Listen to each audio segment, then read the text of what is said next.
अस्सलामुअलैकुम dear students. सो फिर आप सब बिल्कुल ठीक होंगे। जिस तरह हमने कल दो रेस्पिरेटरी डिसऑर्डर्स पढ़ लिए थे, एक था कैंसर और दूसरा था ट्यूबरकुलोसिस। इसी तरह आज हमने दो रेस्पिरेटरी डिसऑर्डर्स और पढ़ने, एक है एस्थमा और दूसरा है एम्फीसीमा। स्टूडेंट्स, ये बहुत ही आसान से रेस्पिरेटरी डिसऑर्डर्स हैं, तो आपने वीडियो को लास्ट तक सुनना ताकि आपको हर चीज़ आसानी से समझ आ जाए। सबसे पहले हमारे पास है एस्थमा। तो स्टूडेंट्स, आपने एस्थमा के बारे में एक चीज़ याद रखनी है कि asthma is a serious respiratory disease, कि जो एस्थमा होती है वो एक सीरियस रेस्पिरेटरी डिजीज़ होती है। आगे स्टूडेंट्स हमारे पास है एस्थमा की डेफिनेशन। तो स्टूडेंट्स, आपने एक चीज़ याद रखनी है कि जो एस्थमा है वो एक तरह की एलर्जी होती है, और जब एस्थमा का पेशेंट किसी ऐसी चीज़ को सूंघ लेता है, मतलब किसी ऐसी चीज़ की खुशबू सूंघ लेता है जिससे उसको एलर्जी होती है, तो उसकी जो सांस की नालियाँ हैं वो बंद हो जाती हैं और उसको सांस लेने में मुश्किल पेश आती है। यानी कि वो कोई तेज़ खुशबू सूंघ ले या फिर वो परफ्यूम की खुशबू सूंघ ले जिससे उनको एलर्जी होती है, तो उनको सांस लेने में बहुत ही मुश्किल पेश आती है। तो इसकी डेफिनेशन में यही है कि asthma is an allergic reaction. Asthma एक एलर्जिक रिएक्शन होता है with severe paroxysm of difficult breathing. Severe का मतलब होता है शदीद और पैरोक्सिज्म का मतलब होता है दौरा।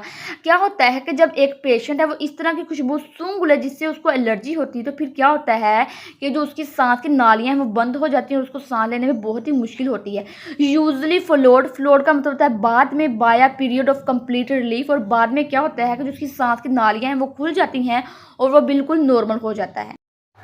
आगे स्टूडेंट्स हमारे पास है कोज कि जो एस्थमा का पेशेंट है उनको किन चीज़ों की वजह से एलर्जी होती है। सबसे पहला है पोलन, दूसरा है स्पोर्स, मतलब कि जो फ्लावर्स के छोटे छोटे बीज होते हैं इनको हम स्पोर्स कहते हैं। तीसरा है कोल्ड, मतलब कि सर्दी। चौथा है ह्यूमिडिटी, मतलब कि हवा में जो नमी होती है उसको हम ह्यूमिडिटी कहते हैं। और पांचवा है पोल्यूशन। और इन चीज़ों की वजह से क्या होता है कि जो एस्थमा का पेशेंट है उसको एलर्जी हो जाती है और उसको सांस लेने में दुश्वारी पेश आती है। आगे लास्ट में हमारे पास है इफेक्ट के जो एस्थमा है इनका क्या इफेक्ट। स्टूडेंट्स, क्या होता है कि जब एक एस्थमा का पेशेंट है उसके लंग्स के अंदर ऐसी सब्सटेंसेस जाती हैं जो कि एलर्जी कोजिंग होती हैं।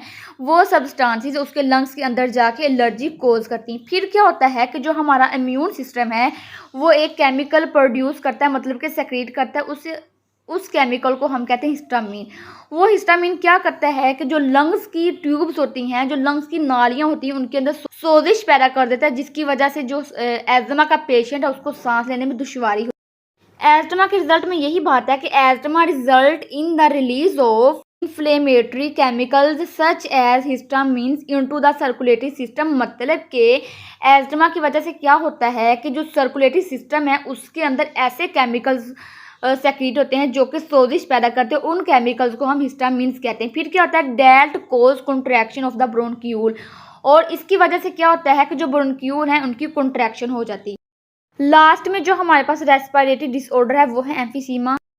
तो स्टूडेंट्स, इसमें क्या होता है कि एक ऐसा पेशेंट जो कि स्मोकिंग करता है, स्मोकिंग की वजह से उसको स्मोकर कफ लग जाती है। और फिर जब उसको स्मोकर कफ लग जाती है तो फिर क्या होता है कि जो अल्वियोलाई की दीवारें होती हैं वो टूट जाती हैं। तो इसका फर्स्ट पॉइंट यही है कि emphysema is a breakdown of alveoli. Emphysema में जो अल्वियोलाई की दीवारें होती हैं वो टूट जाती हैं। दूसरा इसका पॉइंट ये है कि emphysema is more common in smoker. तो ये एक ऐसी बीमारी है जो कि स्मोकर्स में कॉमन होती है, जो स्मोकिंग करते हैं। आगे हमारे पास इसके है कोज कि ये बीमारी किस वजह से होती है। तो इसमें पहला कोज ये है कि the substances present in the smoke weaken the wall of alveoli. मतलब कि स्मोक के अंदर ऐसी सब्सटेंसेस मौजूद होती हैं जो कि अल्वियोलाई की दीवारों को वीक कर देती हैं, यानी कि कमज़ोर कर देती हैं। इसमें दूसरा कॉज ये है कि the irritant substances of smoke generally cause smokers cough. मतलब कि स्मोक के अंदर ऐसी इरिटेंट सब्सटेंसेस होती हैं जिसकी वजह से जो पेशेंट होता है उसको स्मोकर्स कफ लग जाती है। फिर क्या होता है, and coughing burst some of the weakened alveoli. और ये जो स्मोकर्स कफ होती है ये लगातार होती रहती है। इसकी वजह से क्या होता है कि अल्वियोलाई की वो दीवारें जो कि पहले ही कमज़ोर होती हैं वो इस खांसी की वजह से ब्रस्ट मतलब फट जाती हैं। आगे हमारे पास है इसके इफेक्ट के जो एम्फीसीमा है इसके क्या असरात होते हैं। तो इसका पहला इफेक्ट है कॉन्स्टेंट कफिंग, मतलब कि लगातार खांसी होती रहती है। दूसरा, absorbing surface of the lung is reduce, मतलब कि जो लंग्स का एब्जॉर्बिंग सरफेस एरिया होता है वो बहुत ही कम हो जाता है। इसका थर्ड इफेक्ट ये है कि the patient can not oxygenate his blood properly, मतलब कि एम्फीसीमा का जो पेशेंट होता है वो ब्लड को प्रॉपरली ऑक्सीजनेट नहीं कर सकता है। इसका लास्ट इफेक्ट ये है कि the stale air trapped within the alveolar sacs, stale का मतलब होता है पुरानी हवा, जो पुरानी हवा होती है वो एल्व्यूलर सैक्स में ट्रैप हो जाती है और बाहर नहीं निकलती, और जो फ्रेश हवा होती है उसकी बहुत ही ज़्यादा कमी होती है। स्टूडेंट्स, ये हमारे पास लास्ट 2 रेस्पिरेटरी डिसऑर्डर थे, 2 हमने कल पढ़ लिए थे, 2 हमने आज पढ़ लिए, तो ये टोटल 4 थे।